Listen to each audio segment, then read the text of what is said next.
What is going on, everybody? It's been about 3 weeks since the last video. I wanted to hop on here and make a new video talking about the NFL draft. I wanted to give you guys a quick little update as well. Like I said, it has been 3 weeks. I've been going through different things, taking a little bit of a break. As I told you guys when I first started this channel, it's not going to be an everyday thing and every other day type of channel. It's going to be when sports and things really hit me and I want to talk about them. And so I took about 3 weeks off. That was when the last video and last TikTok was put up, was about 3 weeks ago. I posted a TikTok today. I'm not even sure how it's doing. I haven't checked it yet. I do understand that when you take that amount of time off and just kind of relax and take everything in that's going on with sports, the views and stuff are going to be a little bit lower. So I hope you guys have enjoyed the content before. And now we're kind of getting into this stretch where we're just going to talk about random things that kind of hit me as they come along. And so today, now that rookie mini camps have officially started for most of the teams in the NFL, I've been seeing a lot of different things coming out of New Orleans Saints minicamp, different places like that, more specifically New Orleans Saints, because that's who I follow the most on social media. I think the Minnesota Vikings, their minicamp has started. I'm not sure if every team's rookie minicamp has started, but I do know that most of them have, and I've been seeing a lot of stuff come out of them. So I thought, why not talk about who won this year's NFL draft? Now, as we all know, winning the NFL draft is something you don't really do because you don't know exactly how these players are going to turn out. I do think it is kind of fun to kind of judge the jobs that these GMs did this past year. This is one of the biggest things as a GM you get judged on, whether it be correct or not. I do think that a lot of people that might be a little bit less knowledgeable of NFL things, they kind of judge you on the draft specifically. I do think it's a good benchmark. I don't think, obviously, it is the end-all, be-all when talking about NFL general managers and how good they are or how bad they are. Obviously, someone like Bill Belichick, who was a coach / GM, wasn't the best GM, but he was able to do a lot with the players he recruited and got into the building,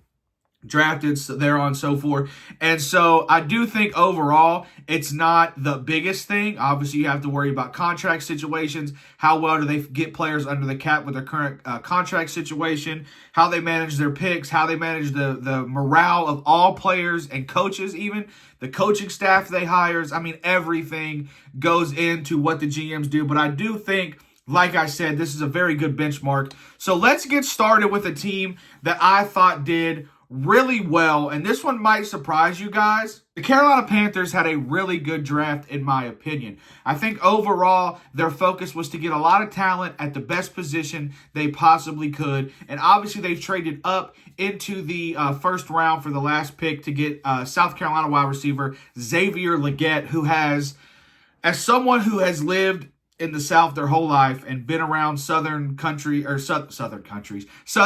states and different things like that their whole life, he has got the thickest southern accent I have ever heard. You guys should definitely go check. Matter of fact, here's a clip. Is that like more of like a stylistic thing? Yeah. What was it like this first day at minicamp? First day was smooth. It was real short, but we got good work out there. Everybody seems to be just overly amazed at your size and how you're able to move still with speed at that size. Is it something that you focused on as you went into getting ready for the combine and your NFL debut? Oh yeah, man, that was the most important thing to me, to really put emphasis on certain routes that the media was saying that I couldn't run, I wasn't able to run. So I felt like that was the most important thing. Yeah, it's pretty thick, is all I'm going to say about that. But listen, man, obviously they got him. They needed some help at the running back position. Miles Sanders didn't really do what they thought he could do from a production standpoint, so they went and got Texas running back Jonathan Brooks. They then followed that up with Kentucky linebacker Trevin Wallace. I always want to say Trayvon. I don't know why. Trevin Wallace at number 72. I do think I have a bit of a weird feeling towards any Kentucky players.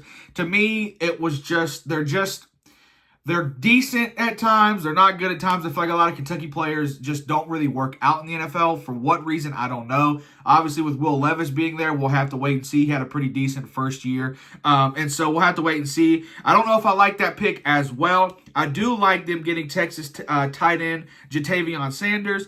They then get all defense from there on. Washington State defensive back Chau Smith-Wade, I believe is how you say it. Mississippi State defensive end Jaden Crumdy. Michigan linebacker Michael Barrett at 240. I'm looking here at the NFL Network's website. They kind of go through and they give you each team's like picks that they had. I don't agree with day one grade being a C. I really like the pick of Xavier Legette there, trading up to get him. Now, would he might have been there if they didn't trade up? I do think so. Obviously, the Chiefs, there was a bit of a run on receivers there at the end, and so they traded up to get him. I think it was Parasol? Maybe. So the 49ers, Xavier Worthy to the Chiefs, obviously traded with the Bills. They were not happy about that. They're fans.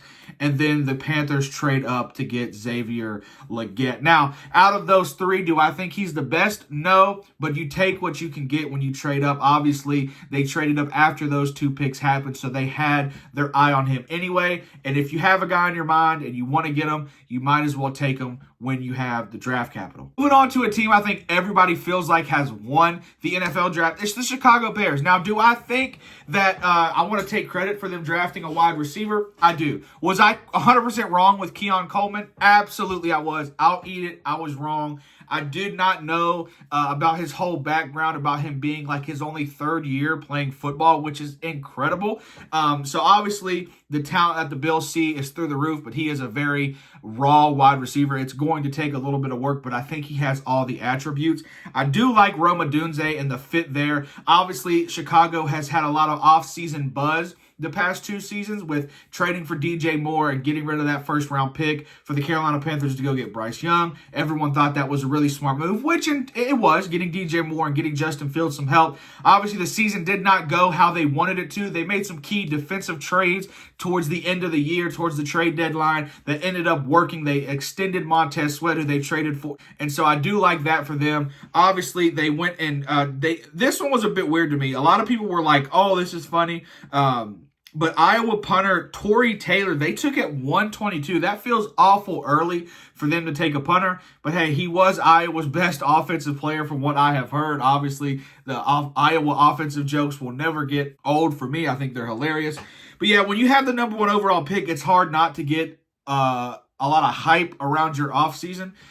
So him and Rome Odunze definitely are 2 of the best picks of this draft. They then followed up with an offensive tackle, which you can never go wrong with. Offensive linemen are the best thing you can have in the NFL. If you have a strong offensive line, you have a chance to win it all. And so never too many players at that position. Obviously, we talked about the punter out of Iowa. Now let's talk about a team who I didn't think had the best draft, the Dallas Cowboys. The Dallas Cowboys have not had the best offseason. They have not had the best draft. They continue to fail in the playoffs. And so for somebody who is tired of seeing Dallas Cowboys fans and media and their celebrity fans talk about how good they're going to be, I'm sick of it. They go and they draft Oklahoma offensive tackle Tyler Guyton. They go and they get a bunch of runs on defensive players. They do have Cooper Beebe out of Kansas State. They drafted. They wait till number whatever. What would this be? Number 216 to draft a wide receiver. And shockingly enough, you guys have heard it talked about all the time. They didn't draft a running back. A lot of people would say that yes, they signed Ezekiel Elliott back, but listen.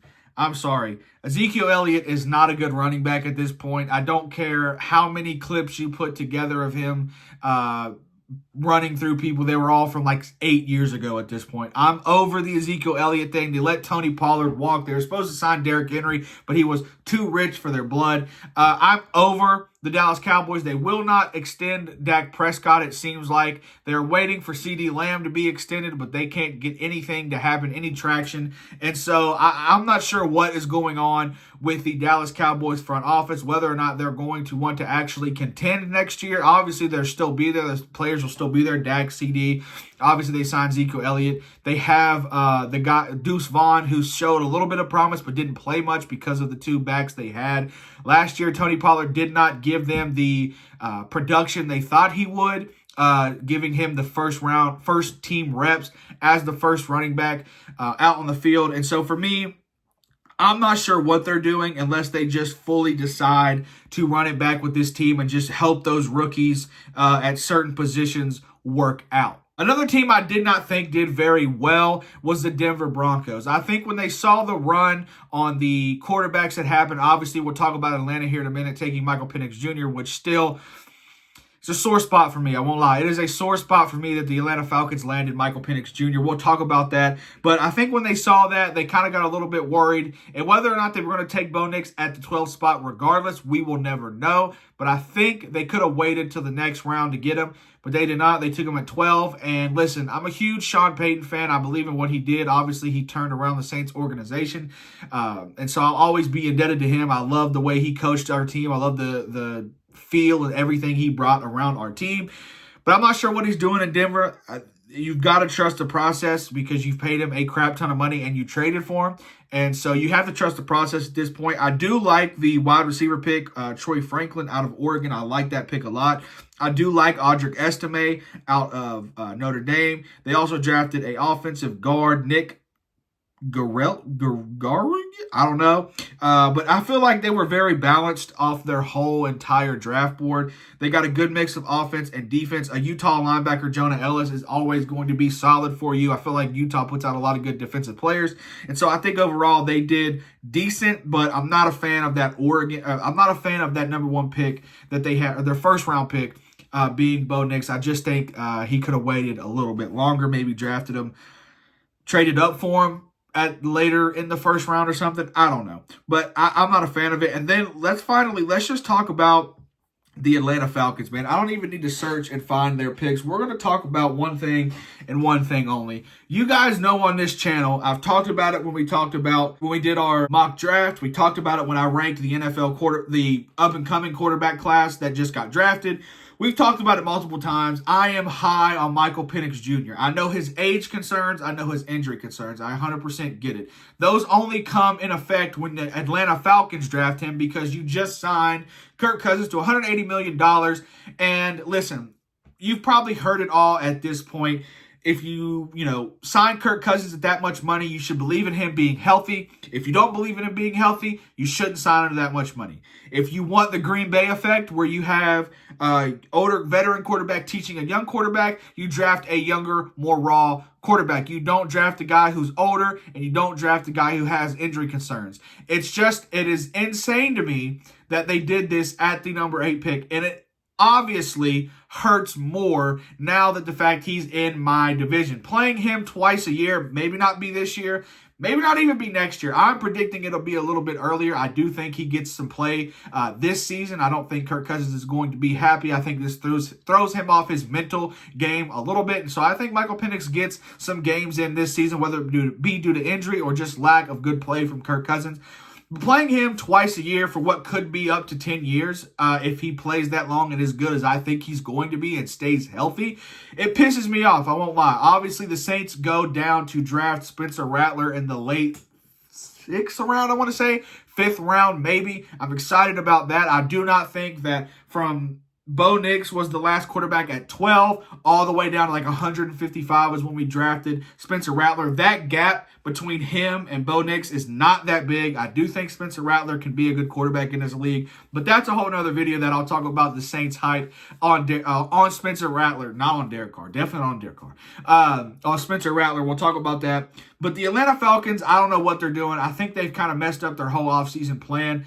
If you're an Atlanta Hawks fan, Jeez, my mind's stuck on NBA right now, guys. The Celtics are killing me.